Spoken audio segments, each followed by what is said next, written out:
ఒక మాట 10 మాటలై అది పాట కావాలని ఒక జన్మ 10 జన్మలై అనుబంధమవ్వాలని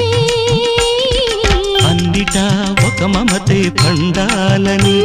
అది దండలో దారమై ఉండాలని అన్నిటా ఒక మమతే పండాలని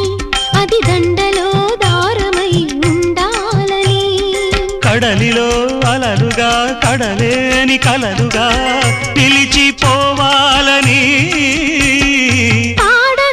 పాడవే కోయిలా పాడుతూ పరవశించు జన్మ జన్మలా నా గొంతు శృతి